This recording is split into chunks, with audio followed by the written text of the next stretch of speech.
दोस्तों, आप तमाम लोग जानते हैं कि आज देश भर में लोकसभा का जो चुनाव था वो खत्म हो गया है। यानी कि मतदान का आज आखिरी दिन था। मतदान खत्म और अब शुरुआत है एग्जिट पोल की। आप तमाम लोग जान रहे हैं कि एग्जिट पोल जो है वो अब अलग अलग चैनल अलग अलग तरीके से जारी कर रहे हैं और आप तमाम लोगों ने देखा कि लगभग 98% जो सर्वेज निकल करके आ रही है वो सीधे सीधे भारतीय जनता पार्टी को 300 प्लस के आसपास सीट्स दे रही है। यानी कि एनडीए महागठबंधन जो है वो सरकार बनाती हुई दिखाई दे रही है।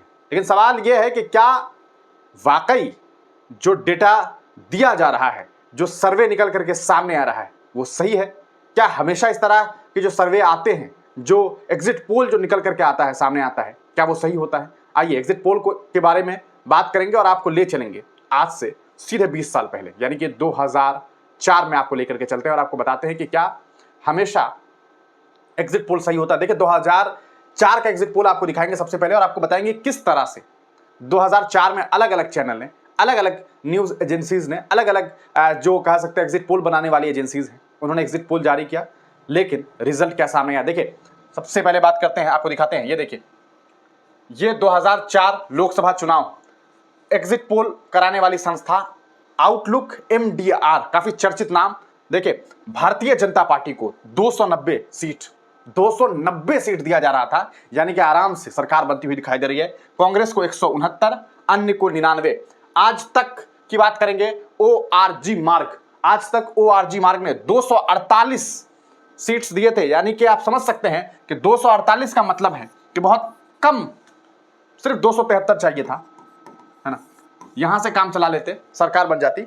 आप देख सकते हैं NDTV, जी हाँ NDTV और इंडियन एक्सप्रेस 250 सीट्स दे रही थी। 250 सीट्स दे रही थी। किसको दे रही थी? बीजेपी को दे रही थी। देख लीजिए, बीजेपी को दे रही थी। वहीं स्टार सी वोटर जो काफी चर्चे में रहती है, स्टार सी वोटर एक अलग नाम है एग्जिट पोल के मामले में, उन्होंने 275 सीट्स दिए थे। यानी कि सरकार बनती हुई दिखाई दे रही थी भारतीय जनता पार्टी की, है ना। ऑफिशियल रिजल्ट जो सामने आया था, हालांकि ऑफिशियल रिजल्ट जो सामने आया था वो क्या था? 189, 222, 132। जी हाँ, अब आपको हम सीधे रिजल्ट की तरफ लेके चलते हैं। ये तो आपको हमने दिखाया कि दावे क्या क्या हुए थे, 290, 248, 250, 275, है ना। लेकिन ये है रिजल्ट, ये है रिजल्ट। रिजल्ट क्या है? देखिए, कहाँ 290 बीजेपी को मिला था 138 सीट, कांग्रेस को मिला था 145 सीट। वहीं पर अगर बात करेंगे क्षेत्रीय दल ने 169 जो सीट्स थे, सॉरी 159 159 जो सीट्स थे, वहां पर क्षेत्रीय दल ने चुनाव जीता था। एनसीपी को 9 सीट्स मिले थे, सीपीआई ने 10 सीट, बहुजन समाज पार्टी ने 19, सीपीएम ने 43 सीट्स पर चुनाव जो है जीता था। तो आप अगर आंकड़ों को देख रहे हैं तो आपको ये बात समझ में आ रही होगी कि किस तरह से 275 दिया जा रहा था। 2004 की बात हो रही है और मिला कितना था? 138। एक ने तो 290 तक दिया था, मिला कितना? 138। ये 2004 के आंकड़े हैं, ये एग्जिट पोल के आंकड़े हैं।